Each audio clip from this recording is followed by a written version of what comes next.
ಶ್ರೀ ಗುರುಭ್ಯೋ ನಮಃ. ಗುರುಬ್ರಹ್ಮ ಗುರುವಿಷ್ಣು ಗುರುದೇವೋ ಮಹೇಶ್ವರ ಗುರು ಸಾಕ್ಷಾತ್ ಪರಬ್ರಹ್ಮ ತಸ್ಮೈ ಶ್ರೀ ಗುರುವೇ ನಮಃ. ಹಲವು ಮಾತೇನು ನೀ ನೊಲಿದು ಪಾದವನಿಟ್ಟ, ನೆಲವೇ ಸುಕ್ಷೇತ್ರ ಜಲವೇ ಪಾವನ ತೀರ್ಥ, ಸುಲಭ ಶ್ರೀ ಗುರುವೇ ಕೃಪೆಯಾಗು. ಪ್ರಾತಸ್ಮರಣೀಯರಾದಂತಹ ಎಲ್ಲ ಶಿವಶರಣರಲ್ಲಿ, ಸಾಧು ಸಂತರಲ್ಲಿ, ಸತ್ಪುರುಷರಲ್ಲಿ, ಅವಧೂತರಲ್ಲಿ, ತಂದೆ ತಾಯಿಯ ಸ್ವರೂಪರಾದಂತಹ ತಮ್ಮೆಲ್ಲರಲ್ಲಿ ಕೋಟಿ ಕೋಟಿ ಪ್ರಣಾಮಗಳನ್ನು ಸಲ್ಲಿಸುತ್ತಾ, ನನಗಿಂತ ಕಿರಿಯರಿಲ್ಲ, ಶಿವಭಕ್ತರಿಗಿಂತ ಹಿರಿಯರಿಲ್ಲ ಅಂಥೇಳಿ ಬಸವಣ್ಣನವರ ನಾಣ್ಣುಡಿಯಂತೆ ಅದೇ ಪ್ರಕಾರ ನಡೆದುಕೊಂಡಂತಹ ಮಹಾ ಸತ್ಪುರುಷ ಸಿದ್ಧಾರೂಢರ ಚರಿತೆಗಳ ಮುಂದುವರಿದ ಭಾಗವನ್ನು ನಾನು ಹೇಳ್ತಾ ಇದ್ದೇನೆ. ಸಿದ್ಧಾರೂಢರ ವಿಜಯಪುರದಲ್ಲಿ ನಡೆದ ಘಟನೆಯನ್ನ ಮುಂದುವರಿದ ಭಾಗವಾಗಿ ಅವರು ವಿಜಯಪುರದಿಂದ ಬಳ್ಳಾರಿ ಮಾರ್ಗದಲ್ಲಿ ಸಾಗಬೇಕಾಗಿತ್ತು. ಆ ಸಂದರ್ಭದೊಳಗೆ ಒಂದು ಊರಲ್ಲಿ ಒಂದು ಪಾಳು ಬಿದ್ದ ದೇವಸ್ಥಾನದಲ್ಲಿ ವಾಸವಾಗಿರ್ತಾರೆ. ಹೀಗಿರುವಾಗ ಆ ಊರಿನ ಜನ ತಮ್ಮ ತಮ್ಮ ಕೆಲಸಕ್ಕೆ ಹೋಗೋ ಸಂದರ್ಭದೊಳಗೆ ಯಾವನೋ ಒಬ್ಬ ಇಲ್ಲಿ ಬಂದು ಕುಂತಾನಲ್ಲ ಅಂಥೇಳಿ ನೋಡ್ತಿದ್ರು, ಹೋಗುತ್ತಿದ್ರು. ಆದರೆ ಯಾರೋ ಸಿದ್ಧಾರೂಢರ ಹತ್ತಿಕ್ಕೆ ಬಂದು, ನೀವು ಯಾರು, ಇಲ್ಲಿ ಯಾಕೆ ಬಂದರಿ, ಎಷ್ಟು ದಿವಸ ಇರ್ತೀರಿ, ಏನು ಮಾಡ್ತೀರಿ ಅಂಥೇಳಿ ಯಾರೊಬ್ರು ಕೇಳಲಿಲ್ಲ. ಹೀಗ ದಿನ ಕಳೀತಾ ಅವರು ಒಂದು 3-4 ದಿವಸಗಟ್ಟಲೆ ಅಲ್ಲೇ ಉಳ್ಕೊಂಡ್ರು. ಯಾಕಂದ್ರೆ ಅವರಿಗೆ ಅವರ ಗುರುವಿನ ಆಜ್ಞೆಯಾಗಿತ್ತು, ಎಲ್ಲ ರೀತಿಯ ಸಂಚಾರವನ್ನ ಮಾಡಿಕೊಂಡು ದೇಶ ಸಂಚಾರ ಮಾಡಿ ನೀನು ಪ್ರಬುದ್ಧತೆಯನ್ನ ಸಾಧಿಸಿ ಬರಬೇಕು ಅಂಥೇಳಿ ಗುರುವಿನ ಆಜ್ಞೆ ಆಗಿತ್ತು. ಅದಕ್ಕೆ ಸಮಾಜದೊಳಗೆ ಯಾವ್ಯಾವ ಘಟನೆ ನಡೀತಾವ, ಸಮಾಜದೊಳಗೆ ಏನಪ್ಪಾ ಅಂತಂದ್ರೆ ಎಂತಹ ಜನರು ಇದ್ದಾರ, ಅವರನ್ನ ಸುಧಾರಿಸುವ ಬಗೆ ಹೇಗೆ, ಅವರಲ್ಲಿರುವಂತಹ ಜಾತೀಯತೆಯನ್ನ ಹೋಗಲಾಡಿಸೋದು ಹೆಂಗ, ಅವರಲ್ಲಿರುವಂತಹ ಮೂಢತೆಯನ್ನ, ಆ ಮೂಢನಂಬಿಕೆಯನ್ನ ಹೋಗಲಾಡಿಸೋದು ಹೆಂಗ, ಮೌಢ್ಯತೆಯನ್ನ ಹೋಗಲಾಡಿಸೋದು ಹೆಂಗ ಅಂಥೇಳಿ ಎಲ್ಲದರ ಬಗ್ಗೆ ಅಧ್ಯಯನ ಮಾಡ್ತಾ ಅವರು ಸಂಚಾರ ಮಾಡ್ತಿದ್ರು. ಅದ ಪಾಳ ಬಿದ್ದ ದೇವಸ್ಥಾನದೊಳಗೆ 4-5 ದಿವಸ ಆದ ನಂತರ ಆ ಊರಿನೊಳಗೆ ಮೊಹರಂದ ಸಂದರ್ಭ ಬಂತು. ಮೊಹರಂದ ಸಂದರ್ಭ ಬಂದಿತ್ತು. ಊರೊಳಗಿನ ಹುಡುಗರೆಲ್ಲ ಮೊಹರಮ್ಮ ಆಚರಣೆ ಮಾಡಬೇಕು ಅಂಥೇಳಿ ಊರಾಗೆಲ್ಲ ಮನಿ ಪಟ್ಟಿ ಕೇಳಾಕ ಏನಪ್ಪಾ ಅಂತಂದ್ರ ಹೊರಟ್ರು. ಅಂದ್ರೆ ಹಣ ಸಂಗ್ರಹಿಸೋದು. ಪಟ್ಟಿ ಕೇಳಾಕ ಹೋಗ್ಬೇಕು ಅಂಥೇಳಿ ಊರಾಗಿನ ಸಣ್ಣ ಸಣ್ಣ ಹುಡುಗರು, ಸ್ವಲ್ಪ ಕೆಲವೊಂದಷ್ಟು ದೊಡ್ಡವರು ಎಲ್ಲ ಹಿಂಗ ವ್ಯವಸ್ಥೆ ಮಾಡ್ಕೊಂತಿದ್ರು. ಅದ್ರೊಳಗೆ ಹುಡುಗರು ನೋಡ್ರಿ, ಸಣ್ಣ ಸಣ್ಣ ಹುಡುಗರು ಏನ್ ಮಾಡ್ತಿದ್ರು ಅಂತಂದ್ರೆ ಅವ್ರದ ಒಂದು ತಂಡ ಕಟ್ಕೊಂಡ ಮನಿ ಹೋಗಿ ನಾವು ಮೊಹರಂ ಮಾಡ್ತೀವ್ರಿ, ಹಂಗ್ ಮಾಡ್ತೀವ್ರಿ, ಹಿಂಗ್ ಮಾಡ್ತೀವ್ರಿ ಅಂತ ಹೇಳಿ ಚಂದ ವಸೂಲಿ ಮಾಡ್ತಿದ್ರು. ಅವಾಗ ಊರಿನ ಆಚೆ ದೇವಸ್ಥಾನದೊಳಗೆ ಹಿಂಗೊಬ್ಬ ಬಂದಾನಂತ ಸಾಧು ಸತ್ಪುರುಷ. ಅದು ಯಾರಿಗೂ ಅದು ಗೊತ್ತಿಲ್ಲಾಗಿತ್ತು, ಸಾಧು ಸತ್ಪುರುಷ ಅನ್ನೋದು ಅವ್ರಿಗೆ ಯಾರಿಗೂ ಗೊತ್ತಿಲ್ಲಾಗಿತ್ತು. ಯಾರೋ ಒಬ್ಬ ಬಂದಾನಂತ ಹೇಳಿ ತಿಳ್ಕೊಂಡಿದ್ದವು ಹುಡುಗರು. ಅವ್ರು ಏನು ವಿಚಾರ ಮಾಡ್ರು ಹುಡುಗರೆಲ್ಲ, ಈ ಅವ ಏನು ಬಂದಾನಲ್ಲ ಒಬ್ಬ, ಅವನನ್ನ ತಗೊಂಡ ನಾವು ಮನಿ ಚಂದ ಕೇಳಕ್ ಹೋಗೋನು, ಅವನು ಮಾರಿ ನೋಡ್ರೆ ಇವ್ ಯಾವ ಬೇಡ್ಕೊಳವ ಅದಾನ, ಭಿಕ್ಷುಕ್ ಅದಾನ ಅಂತ ತಿಳ್ಕೊಂಡು ನಮಗೆ ಚಂದ ಕೊಡ್ತಾರೋ ಅಂಥೇಳಿ ಹುಡುಗರು ವಿಚಾರ ಮಾಡಿದ್ರು. ಅವಾಗ ಅವರೆಲ್ಲ ಹುಡುಗರು ಬಂದು ಸಿದ್ಧಾರೂಢರನ್ನ ಏನಪ್ಪಾ ಅಂತಂದ್ರೆ ಎಬಿಸಿ, ಹೇಳ ಅಂತ ಹೇಳ ಎಬಿಸಿರು. ಒಂದು ದೊಡ್ಡದಾದಂತಹ ಕಟ್ಟಿಗೆ ತಗೊಂಬಂದ್ರು.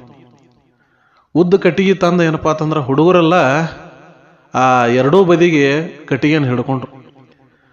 ಸಿದ್ಧಾರೂಢರು ನೋಡ್ರಿ ಅವಾಗಿನ್ನ ಪ್ರೌಢಾವಸ್ಥೆ ಅದ ಆಗಿತ್ತು ಸಿದ್ಧಾರೂಢರದು. ಅವ್ರನ್ನ ಏನಪ್ಪಾ ಅಂತಂದ್ರೆ ಕುಂಡೋ ಇದ ಕಟ್ಟಿಗೆ ಮ್ಯಾಗ ಕುಂಡೋ ಅಂತ ಹೇಳಿ. ಅವಾಗ ಯಾಕ್ರಿಪ್ಪ ಯಾಕೆ ತಮ್ಮಗೋಡ್ರೆ ನಾ ಯಾಕೆ ಕೂಡಬೇಕು ಅಂದಾಗ ಕುಂಡತೀವೋ ನಿಲ್ಲೋ ಅಂತ ಹೇಳಿ ಎಲ್ಲ ಹುಡುಗರು ಅನ್ಸ್ಕೊಂಡು ಆಯ್ತು ಕುಂಡತನ ಅಂದ್ರು. ನೋಡ್ರಿ ಆ ಕಟ್ಟಿಗೆ ಮ್ಯಾಗ ಏನಪ್ಪಾ ಅಂತಂದ್ರ ಆ ಕಡೆ ಒಂದು ಕಾಲ್ ಹಾಕಿ ಏನಪ್ಪಾ ಅಂತಂದ್ರ ಕೂತ್ ಬಿಟ್ರು. ಹುಡುಗರೆಲ್ಲ ಎಬಿಸಿ ಹೆಗಲ್ ಮ್ಯಾಗ ಇಟ್ಕೊಂಡ್ ಬಿಟ್ಟು ಎಬಿಸಿ ಹೆಗಲ ಮ್ಯಾಗ ಇಟ್ಕೊಂಡು ಅವ್ರನ್ನ ಕರ್ಕೊಂಡು ಊರ ಅದೆಲ್ಲ ಸಂಧಿ ಗೊಂದಿಗಳನ್ನೆಲ್ಲ ಅಡ್ಡಾಡಕತ್ರು. ನೋಡಿವ ಊರಾಗ ಒಬ್ಬ ಬಂದಣ, ಪಾಪ ಹೊಟ್ಟಿಗೆ ಹಿಟ್ಟಿಲ್ಲ ಏನಿಲ್ಲ, ಊಟದ ವ್ಯವಸ್ಥೆ ಇಲ್ಲ, ಭಾಳ ಸ್ವರಿಗೆ ಸಾಯೋ ಹಂಗಾಗ್ಯಾನ. ಮತ್ತು ಇವಂಗೊಂದು ಸ್ವಲ್ಪ ತಿನ್ನಾಕ ಏನ್ರ ಕೊಡ್ರಿ, ಮತ್ತು ಅಡಿಗೆ ವ್ಯವಸ್ಥೆ ಮಾಡ್ಕೊಳಕ್ ಸ್ವಲ್ಪ ಏನ್ರ ಪಟ್ಟಿ ಕೊಡ್ರಿ ಅಂಥೇಳಿ ಹುಡುಗರು ನೋಡ್ರಿ ಮತ್ತು ಏನಾರ ಮಾಡೋ ರೊಕ್ಕದ ಆಶೆಕ್ಕಾಗಿ ಏನ್ರ ಮಾಡ್ತಿರ್ತಾವ. ಇಲ್ಲಿ ಹಂಗ ಆಯ್ತು ಸಿದ್ಧಾರೂಢರನ್ನ ಕರ್ಕೊಂಡು ಎಲ್ಲ ಊರು ಅಡ್ಡಾಡಕತ್ರು. ಸಿದ್ಧಾರೂಢರಿಗೆ ಎರಡೂ ಕಾಲುಗಳ ಮಧ್ಯೆ ತೊಡೆಯ ಸಂಧಿಯಲ್ಲಿ ಆ ದೊಡ್ಡದಾದಂಥ ಕಟ್ಟಿಗೆ ಮ್ಯಾಗ ಏನು ಕುಂಡಿಸ್ಯಾರ. ಭಾಳ ಹೊತ್ತು ಆದ ನಂತರ ಸಿದ್ಧಾರೂಢರಿಗೆ ತ್ರಾಸಾಗ್ಲಿಕ್ಕಿತ್ತು. ಏನು ಮರ್ಮಾಂಗಗಳ ಆ ಜಾಗ ಇತ್ತು ಅಲ್ಲೆಲ್ಲ ತ್ರಾಸಾಗಕ್ಕಿತ್ತು. ಸಿದ್ಧಾರೂಢರು ಅಂದ್ರು, ತಳಗ ಇಳಿಸ್ರಿಪ್ಪ, ನನಗೆ ತ್ರಾಸಾಗಕತ್ತೈತಿ, ತಳಗ ಇಳಿಸ್ರು ಅಂಥೇಳಿ. ಅವಾಗ ನೋಡ್ರಿ ಹುಡುಗರು ಏನು ಒಮ್ಮೆ ವಿಚಾರ ಮಾಡ್ತಾವಲ್ಲ ಅದನ್ನ ಬದಲಾಯಿಸಲಾಕ ಸಾಧ್ಯ ಇಲ್ಲ ಸುಲಭವಾಗಿ. ಯಾಕಂದ್ರೆ ಹುಡುಗರು ಮನಸ್ಸು ಹಂಗಿರ್ತದ ಅದು. ಅವಾಗ ಹುಡುಗರು ಎಲ್ಲ ತೊಳಗೆ ಇಳಿದಂದ್ರ ಬಡಿತೀವಣ ಅವ್ರು. ನೋಡ್ರಿ ಅಂತ ಮಹಾಪುರುಷಿದ್ರು ಅವ್ರಿಗೆ ಗೊತ್ತಿಲ್ಲ ಅದು.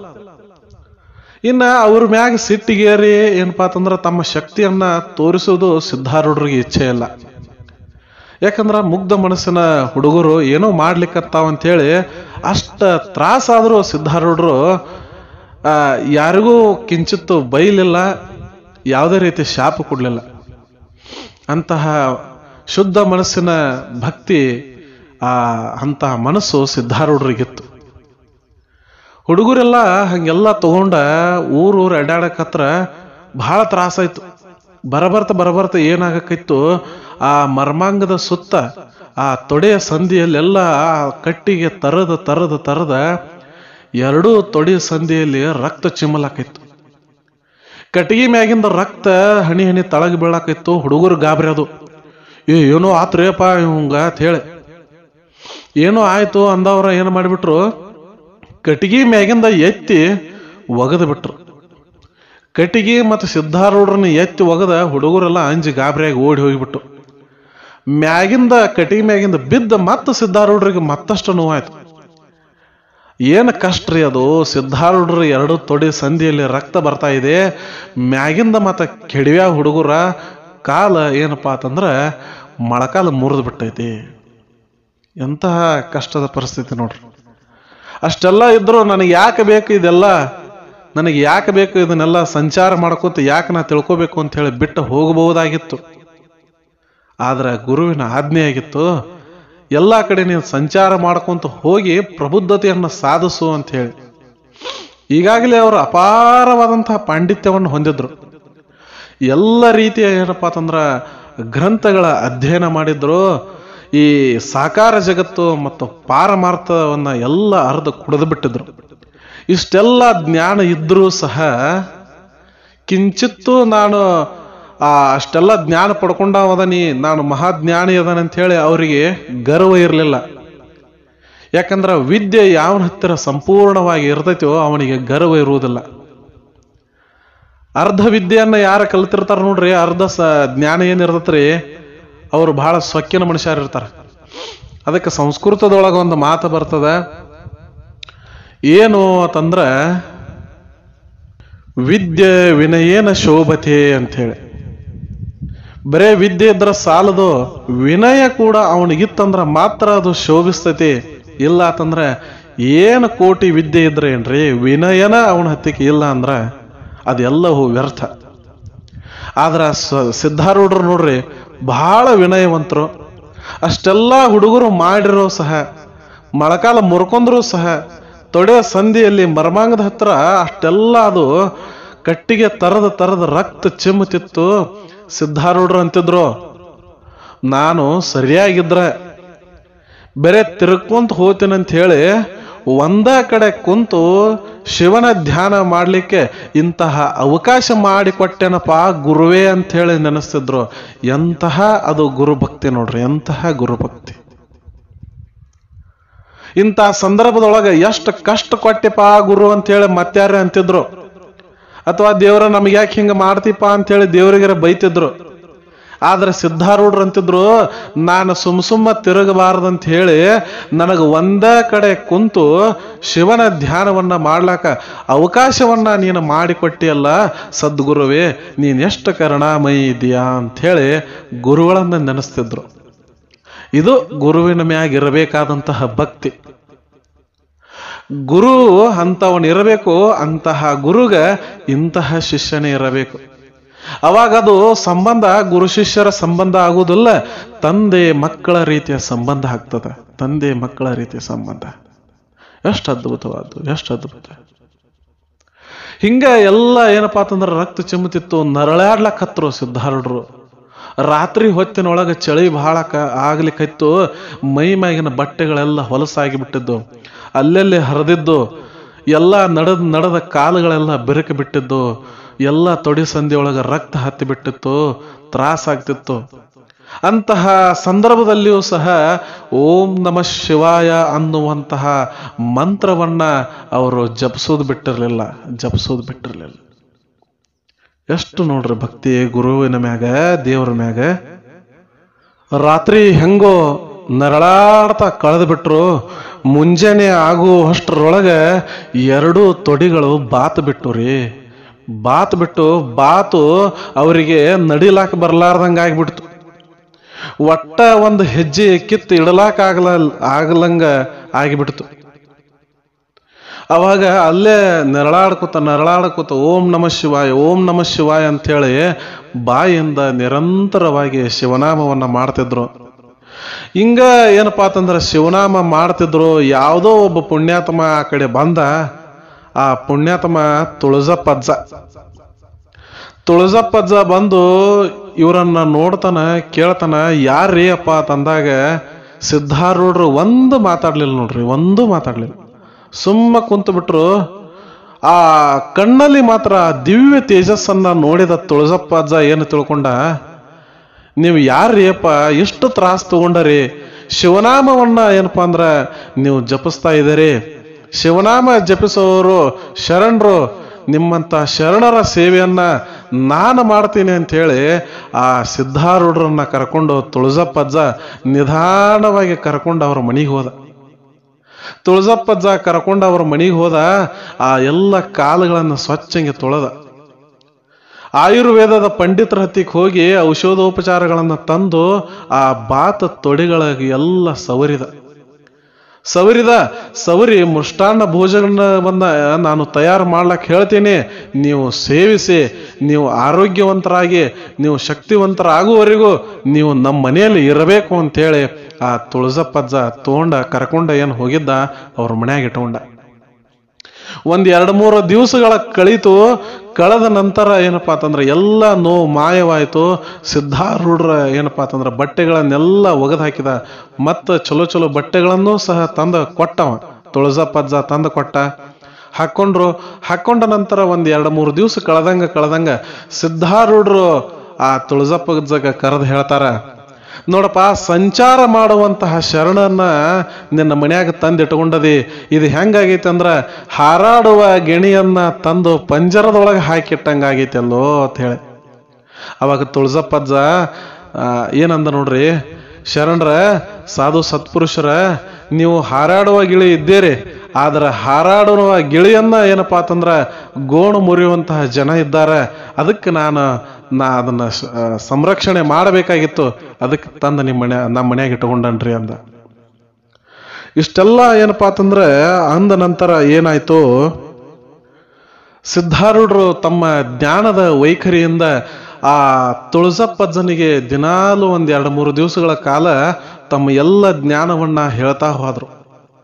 ಜ್ಞಾನವನ್ನ ಹೇಳ್ತಾ ಅವನಲ್ಲಿಯೂ ಕೂಡ ಆ ಒಂದು ಭಕ್ತಿಯನ್ನ ಮೂಡಿಸಿದ್ರು. ತುಳಜಪ್ಪಜ್ಜ ಈ ವಿಚಾರ ನೋಡ್ರಿ ಊರಾಗೆಲ್ಲ ಹೇಳಿದ. ಇಷ್ಟು ದಿವಸ ಏನಪ್ಪಾ ಅಂತಂದ್ರ ಆ ಪಾಳು ಬಿದ್ದ ದೇವಸ್ಥಾನದೊಳಗ ಆ ಬಂದ್ ಇದ್ದಲ್ಲ ಅವ ಯಾರು ಸಾದಾ ಮನುಷ್ಯ ಅಲ್ರಪ್ಪ, ಅವ ಮಹಾಶರಣಿದ್ದಾನೆ, ಬರ್ರಿ ಎಲ್ಲ ಊರಿನ ಜನ ಬರ್ರಿ, ಶರಣರ ಮಾತುಗಳನ್ನ ಕೇಳಬರ್ರಿ ಅಂತೇಳಿ ಜನರಿಗೆ ಹೇಳಿದ. ಜನರೆಲ್ಲರೂ ಏನಪ್ಪಾ ಅಂತಂದ್ರೆ ಬಂದರು. ಜನರೆಲ್ಲ ಬಂದು, ನಾವು ದಿನಾಲೂ ನಿಮ್ಮನ್ನು ನೋಡ್ತಿದ್ವಿ, ಆದ್ರೆ ಯಾರೂ ನಿಮ್ಮ ಹತ್ತಿಕ್ಕೆ ಬರುವಂಥ ಕೆಲಸ ಮಾಡಲಿಲ್ಲ, ನಮ್ಮದು ತಪ್ಪಾಯಿತು ಅಂಥೇಳಿ ಕೇಳ್ಕೊಂಡ್ರು. ಸಿದ್ಧಾರೂಢರಂದ್ರು, ನೀವೇನು ತಪ್ಪು ಮಾಡಿರಿಪ್ಪ, ನೀವೇನು ತಪ್ಪು ಮಾಡಿರಿ, ನೀವೇನೂ ತಪ್ಪು ಮಾಡಿಲ್ಲ ಅಂತೇಳಿ ಹೇಳಿ 1-2-3 ದಿವಸಗಳ ಕಾಲ ನಿರಂತರವಾಗಿ ಅಲ್ಲಿ ಎಲ್ಲ ಪಾಠ ಪ್ರವಚನಗಳನ್ನು ಮಾಡ್ರು. ಇಷ್ಟೆಲ್ಲ ಪಾಠ ಪ್ರವಚನಗಳನ್ನು ಮಾಡಿದ ನಂತರ ಸಿದ್ಧಾರೂಢರ ಮಹಿಮೆ ಗೊತ್ತಾಗಿತ್ತು ಆ ಊರಿನ ಜನಕ್ಕೆ. ಆ ಊರಿನ ಹುಡುಗರು ನೋಡ್ರಿ ಎಂಥ ಹೇಯ ಕೃತ್ಯವನ್ನು ಮಾಡಿದ್ರು. ಆ ಬಾಲಕರು ಅವರೆಲ್ಲ ಬಂದರು. ಅವರೆಲ್ಲ ಬಂದು, ಸ್ವಾಮೀಜಿಯವರ, ನಾವೆಲ್ಲ ನಿಮಗೆ ಇಷ್ಟು ತೊಂದರೆ ಕೊಟ್ಟಿವ್ರಿ, ನಮ್ಮನ್ನು ಕ್ಷಮಿಸ್ಬೇಕ್ರಿ ಅಂತೇಳಿ ನೋಡ್ರಿ ಆ ಊರಿನ ಬಾಲಕರೆಲ್ಲ ಬಂದು ಕೇಳ್ಕೊಂಡ್ರು. ಕೇಳ್ಕೊಂಡ ನಂತರ ಸಿದ್ಧಾರೂಢರು ನೋಡ್ರಿ ಅವ್ರದ್ದೂ ಕೂಡ ಮಗುವಿನಂತಹ ಮನಸ್ಸು ಆ ಬಾಲಕರಿಗೆ ಸಿದ್ಧಾರೂಢರು ಹೇಳ್ತಾರ, ಇಲ್ಲ ನಿಮ್ದೇನೂ ತಪ್ಪಿಲ್ಲ, ಬಾಲಕರಂದ ಬಳಕ ಆಟ ಆಡೋ ವಯಸ್ಸದ, ಆಡ್ರಿ, ಆದ್ರೆ ಅದರಿಂದ ಯಾವುದೇ ರೀತಿ ತೊಂದರೆ ಆಗಬಾರ್ದು ಅಂತ ಹೇಳಿ ಅಲ್ಲಿಂದ 1-2 ದಿವಸ ಬಿಟ್ಟ ತುಳಜಾಪಜ್ಜವ್ರಿಗೆ ಹೇಳಿದ್ರು, ನೋಡಪ್ಪ ಇನ್ನು ನಾನು ಮುಂದಿನ ಏನಪ್ಪಾ ಅಂತಂದ್ರೆ ಊರಿಗೆ ಹೋಗ್ಬೇಕು, ನನ್ನನ್ನು ನೀನು ಬೀಳ್ಕೊಡು ಅಂತ ಹೇಳಿ. ತುಳಜಾಪಜ್ಜ ಏನಂದ, ಶರಣರ ನೀವು ಇಲ್ಲೇ ಯಾಕೆ ಪಾಠ ಪ್ರವಚನಗಳನ್ನು ಮಾಡ್ಕೊಂತ ಇದ ಊರಾಗ ಉಳಿಬಾರ್ದ್ರಿ ಅಂತಂದಾಗ, ಇಲ್ಲ ನಾನು ಎಲ್ಲ ಕಡೆ ಸಂಚಾರ ಮಾಡ್ಕೊಂತ ಸಾಕಷ್ಟು ವಿಷಯಗಳನ್ನು ತಿಳ್ಕೋಬೇಕಾಗೈತಿ, ಅದಕ್ಕೆ ನಾನು ಹೋಗಲೇಬೇಕು ಅಂಥೇಳಿ ಮತ್ತೆ ಮುಂದಿನ ಊರ ಕಡೆ ನಡೆದ್ರು. ಮುಂದಿನ ಊರ ಕಡೆ ಏನಪ್ಪಾ ಅಂತಂದ್ರೆ ಆ ಊರನ್ನು ಮುಗಿಸ್ಕೊಂಡು ಬಳ್ಳಾರಿ ಕಡೆ ಹೋಗಬೇಕಾಗಿತ್ತು. ಅದ ಮಾರ್ಗದೊಳಗೆ ಹೋಗ್ಬೇಕಾದ್ರೆ ಮುಂದಿನ ಊರಿನೊಳಗೆ ಒಂದು ಮನೆ ಹತ್ರ ಹೋದ್ರು. ಮನೆ ಹತ್ರ ಹೋದ ನಂತರ ಅಲ್ಲಿ ಯಥಾ ಪ್ರಕಾರ ಭಿಕ್ಷೆಯನ್ನ ನೀಡ್ರಿ ಅಂಥೇಳಿ ಆ ಮನೆಯ ಒಡತಿಗೆ ಕೇಳ್ಕೊಂಡ್ರು. ಭವತಿ ಭಿಕ್ಷಾನ್ ದೇಹಿ ಅಂಥೇಳಿ ಆ ಮನೆಯ ಒಡತಿಗೆ ಕೇಳ್ಕೊಂಡಾಗ ಆ ಮನೆ ಒಡತಿ ಏನು ಓಡ್ಕೊತ ಬಂದಳು, ಇವ್ರನ್ನ ನೋಡಿಳು. ಈ ಮುಖವನ್ನ ನಾವು ಈ ಊರಲ್ಲಿ ಎಂದೂ ನೋಡಿಲ್ಲ. ನಮ್ಮಲ್ಲಿ ರಗಡ್ರ ಶರಣರದಾರ, ಸಾಧು ಸಂತರ ಅದಾರ, ಅವ್ರನ್ನ ಯಾರನ್ನೂ ನಾವು ನೋಡಿಲ್ಲ, ಅವ್ರನ್ನೆಲ್ಲರನ್ನೂ ನಾವು ನೋಡಿದೀವಿ, ನಿಮ್ಮ ನಂತರ ನಾವು ನೋಡಿಲ್ಲ. ಇದು ಹೆಂಗಿದು, ಮತ್ತು ನೀವು ಯಾರು ಅಂತೇಳಿ ಎಲ್ಲ ಕೇಳ್ಕೊಂಡಾಗ ಸಿದ್ಧಾರೂಢರು ಹೇಳಬೇಕಾಗಿತ್ತು, ನಾನು ಹಿಂಗೆ ಸಂಚಾರ ಮಾಡುವ ಸಾಧು ಸಂತ ಇದ್ದೇನಂತ ಹೇಳಬೇಕಾಗಿತ್ತು. ಅಲ್ಲಿಯೂ ಕೂಡ ಇವರು ಒಂದೂ ಮಾತಾಡ್ಲಿಲ್ಲದ ಸಂದರ್ಭದೊಳಗೆ ಆ ಮನೆ ಒಡತಿಗೆ ಏನಾಗ್ಬಿಡ್ತು, ಇವ್ರ ಮ್ಯಾಗ ಸಂಶಯ ಬಂತು. ಏನಂತ ಸಂಶಯ ಬಂತು, ಯಾಕಂದ್ರೆ ಆ ಊರಿನೊಳಗೆ ಸ್ವಲ್ಪ ದಿನಗಳ ಕಾಲ ಎಲ್ಲ ದರೋಡೆಗಳಾಗಿಬಿಟ್ಟದ್ದು, ಮನೆಯ ಕಳ್ಳತನಗಳಾಗಿಬಿಟ್ಟದ್ದು. ಅವನು ಕಳ್ಳತನ ಮಾಡಿದವ ಇವ ಯಾಕೆ ಆಗಿರಬಾರ್ದು ಅಂಥೇಳಿ ಮನೆ ಒಡತಿಗೆ ಸಂಶಯ ಬಂತು. ಒಳಗೆ ಹೊಡ್ಕೊತೋದಳು, ಗಂಡಗಂತಾಳ, ನೋಡ್ರಿ ಮತ್ತು ಯಾವ ಒಬ್ಬ ಬಂದಾನ ಭಿಕ್ಷೆ ಬೇಡ್ಲಿಕ್ಕತ್ತಾನ, ಮತ್ತು ಸಾಧು ಸಂತರ ವೇಷ ಹಾಕೊಂಡಾನು, ನಾವಂತೂ ಅವನ ಈ ಊರಿನಾಗ ನೋಡೇ ಇಲ್ಲ, ಮತ್ತು ನಮ್ಮ ಊರಾಗ ಏನು ಕಳ್ಳತನ ಆಗ್ಲಿಕ್ಕತ್ತಾವ ಅದನ್ನ ಇವ ಯಾಕೆ ಮಾಡಿರಬಾರ್ದು ಅಂದ ಕೂಡಲೇ ಆ ಹೆಂಡತಿಯನ್ನ ಮಾತು ಏನು ಕೇಳಿದ್ಲ ಮನೆ ಒಡೆಯ, ಹೆಂಡತಿ ಮಾತು ಕೇಳಿ ಒಂದು ಸ್ವಲ್ಪ ಕೂಲಂಕುಷವಾಗಿ ವಿಚಾರಣೆ ಮಾಡಬೇಕಾಗಿತ್ತು. ಅದೇನೂ ವಿಚಾರ ಮಾಡಲಿಲ್ಲ ನಾವು. ಹೆಂಡತಿ ಹೇಳ್ಯಾಳ ಅಂದ ಬಳಕ ಸಿಟ್ಟಿಗೇರೆ ಬಂದ ಒಳಗಿಂದ. ಯಾಕಂದ್ರೆ ಹೆಂಡತಿ ಮಾತು ಕೇಳಿ ಬಹಳಷ್ಟು ಮಂದಿ ನಿರ್ಧಾರಗಳನ್ನ ತೋಳ್ತಿರ್ತಾರ, ಈಗೂ ಎಲ್ಲ ತೋಳ್ತಾರ, ಅವಾಗೂ ಹಂಗೆ ಇತ್ತು. ಅವಾಗ ಆ ನಿರ್ಧಾರವನ್ನ ಮಾಡಿಸಿಂದ ಓಡ್ಕೊತ ಬಂದವನ ಬಡಿಗಿ ತೊಗೊಂಡು ಬಂದ, ಯಾವಲೇ ನೀ ನಮ್ಮ ಊರಾಗ ಇಲ್ಲ, ನೀ ಎಲ್ಲಿಂದ ಬಂದದಿ, ಕಳ್ಳತನ ಎಲ್ಲ ಆಗ್ಲಿಕ್ಕತ್ತಾವ, ಬಹುಶಃ ನೀನ ಮಾಡಿರ್ಬೇಕು ಅಂದವನ ಹಿಂದೆ ನೋಡ್ಲಿಲ್ಲ ಮುಂದೆ ನೋಡ್ಲಿಲ್ಲ, ಬಡ ಸಿದ್ಧಾರೂಢರಿಗೆ ಬಡಿಲಾಕ ಚಾಲು ಮಾಡಿಬಿಟ್ಟ. ಬಡಿಲಾಕತ್ತ ಒಂದಳತಿ ಬೆನ್ನಾಗ ಬಿಡದ, ಕೈಗೆ ಬಿಡದ, ಕಾಲಿಗೆ ಬಡಿಲಾಕತ್ತ. ಸಿದ್ಧಾರೂಢರು ಅಂತಿದ್ರು, ಓಂ ನಮಃ ಶಿವಾಯ, ಓಂ ನಮಃ ಶಿವಾಯ, ಓಂ ನಮಃ ಶಿವಾಯ. ಇದನ್ನ ಬಿಟ್ಟು ಬೇರೆ ಏನು ಅಂತಿಲ್ಲಾಗಿದ್ರು ಅವ್ರು. ಬಹಳಷ್ಟು ಬಡದ ಬಳಕ ಹೇಳ್ತಂದ್ರ ಮತ್ತ, ಗಪ್ರಿ ಬಡಿಬೇಡ ಗಪ್ರಿ.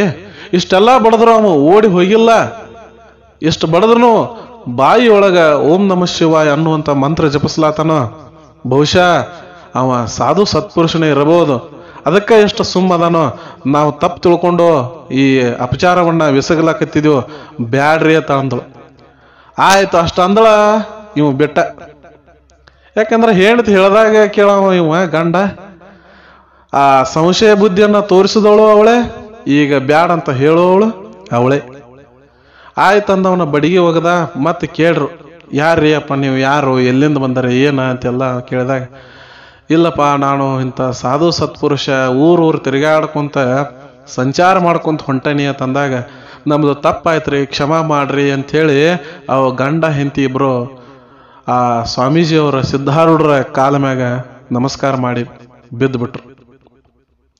ಸಿದ್ಧಾರೂಢರು ಆಯ್ತು ಆಯ್ತು, ಏನ್ ನಿಮ್ದೇನು ತಪ್ಪಿಲ್ಲ, ಯಾರಾದರೂ ಅಪರಿಚಿತರ ಬಂದಾಗ ಹಿಂಗ ಆಗುವುದು ಸಹಜದ ಅಂತೇಳಿ ಅಲ್ಲಿಯೂ ಕೂಡ ಅವರು ಒಂದು ಸ್ವಲ್ಪ ಕೋಪಾನ ಮಾಡ್ಕೊಲಿಲ್ಲ. ನೋಡ್ರಿ, ಅದು ಎಂತಹ ಭಕ್ತಿ ನೋಡ್ರಿ ಸಿದ್ಧಾರೂಢರದು. ಗುರುವಿನ ಮ್ಯಾಗ ಭಕ್ತಿನೂ ಅಷ್ಟೇ, ಜನರ ಮ್ಯಾಗ ಪ್ರೀತಿನೂ ಅಷ್ಟೆ. ಹೆಂಗರಳು ತಾಯಿಯ ಕರುಳು ಅಂತಾರಲ್ಲ ಹಂಗ. ಯಾವ ಜನ ಏನು ಕಷ್ಟ ಕೊಟ್ಟರು ಸ್ವಲ್ಪರೇ ಏನ್ರ ಅವ್ರಿಗೆ ಒಂದು ಸ್ವಲ್ಪ ನಿಂದಿಸಬೇಕು, ಬೈಬೇಕು, ಶಾಪವನ್ನ ಕೊಡಬೇಕು ಅನ್ನೋಂಥ ಒಂದು ಎಳ್ಳು ಕಾಲಷ್ಟು ವಿಚಾರ ಕೂಡ ಅವ್ರ ಮನಸ್ಸಿನಾಗ ಬರಲಿಲ್ಲ. ಎಂತಹ ಸಾಧು ಸಂತರು ಇರ್ಬೋದು ಅವರು. ಇಂತಹ ಸತ್ಪುರುಷರು ಅಷ್ಟೆಲ್ಲ ನೋತಿಂದ ನರಳುತ್ತಿದ್ರು. ಈ ಗಂಡ ಹೆಂಡತಿ ತಮ್ಮ ತಪ್ಪಾಗೈತೆ ಅಂತ ಹೇಳಿ ಕಾಲಿಗೆ ಬಿದ್ರು. ಒಳಗಿಂದ ಹೋಗಿ ಭಿಕ್ಷಾಟನೆಯನ್ನ ಎಲ್ಲ ಏನು ಬಂದಿದ್ರಲ್ಲ ಭಿಕ್ಷಾ ನೀಡಿದ್ರು.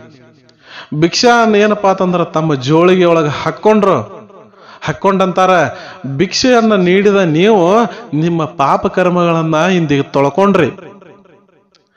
ನಿಮ್ಮ ಪಾಪ ಕರ್ಮಗಳನ್ನೆಲ್ಲ ನಾನು ಜೋಳಿಗೆ ಒಳಗೆ ಹಾಕ್ಕೊಂಡನಿ, ಪುಣ್ಯವನ್ನೆಲ್ಲ ನಿಮಗೆ ಎರಿತನು ಅಂತ ಹೇಳಿ ಸಿದ್ಧಾರೂಢರು ಆಶೀರ್ವಾದ ಮಾಡಿ ಬಳ್ಳಾರಿ ಕಡೆ ನಡೆಯುವ ಸಂದರ್ಭದೊಳಗೆ ಒಂದು ಕಾಡಿನ ಮಧ್ಯದೊಳಗೆ ಹೊಂಟ್ರು. ಕಾಡಿನ ಮಧ್ಯದೊಳಗ ಒಬ್ಬ ಸತ್ಪುರುಷ ಸಾಧು ಏನ್ ಮಾಡಿದ್ದ ಅಂತಂದ್ರ, ತಲಿ ತಳಗ ಕಾಲ ಮ್ಯಾಗ ಮಾಡಿ ಏನಪ್ಪಾ ಅಂತಂದ್ರ ಗಜಾಮ್ ನಿತ್ತು ಬಿಟ್ಟಿದ್ದ. ಗಜಾಮ್ ನಿತ್ತು ಬಿಟ್ಟಾನ. ಯಾಕ ಹಿಂಗ್ಯಾಕ್ರಿ ಅಂತ ಹೇಳಿ ಇವು ಸಿದ್ಧಾರೂಢರು ಕೇಳ್ರು, ಯಾಕೆ ಹಿಂಗ್ಯಾಕ ಮಾಡ್ಯಾರಿ ಶರಣರ ಅಂತ ಹೇಳಿ ಕೇಳಿದಾಗ, ಇಲ್ಲ ಪರಮಾತ್ಮನನ್ನ ಏನಪ್ಪಾ ಅಂತಂದ್ರ ನಾನು ನೋಡ್ಬೇಕಾಗೈತಿ, ಪರಮಾತ್ಮವನ್ನ ನೋಡಬೇಕಾಗೈತಿ. ಈ ಊರಿನ ಜನ ಹೋಮ ಹವನ ಯಜ್ಞ ಯಾಗಾದಿಗಳನ್ನ ಮಾಡಂದ್ರು ಈ ಊರಿನ ಜನ ಮಾಡ್ಲಿಲ್ಲ. ಅದಕ್ಕೆ ನಾನ ಹಠಯೋಗಕ್ಕೆ ಬಿದ್ದ ಪರಮಾತ್ಮನನ್ನ ಏನಪ್ಪಾ ಅಂದ್ರ ಕಾಣಬೇಕಾಗೈತಿ, ಅದಕ್ಕೆ ನಾ ಹಿಂಗ ಮಾಡೇನಿ ಅಂತ ಹೇಳಿ ಆ ಶರಣ ಅಂದ. ಅವಾಗ ಸಿದ್ಧಾರೂಢರು ನಕ್ಕ ಅವಂಗಂತಾರ, ನೋಡು ದೇವರನ್ನ ನೀನು ಕಾಣಬೇಕಾಗೈತಿ ಅಂದ್ರ ಇಂಥ ಹಠಯೋಗ ಮಾಡಬೇಡಪ್ಪ, ಪ್ರೀತಿಯಿಂದ ಅವನನ್ನ ಕಾಣುವಂದ್ರು. ಹಠಯೋಗ ಮಾಡಿ ದೇವರನ್ನ ಕರೆಸ್ಕೋಬೇಡ, ಪ್ರೀತಿಯಿಂದ ಅವನನ್ನ ಕರಿ. ಪ್ರೀತಿಯಿಂದ ಕರೆದ್ರೆ ಭಗವಂತ ಬರದೇ ಇರ್ತಾನೇನು?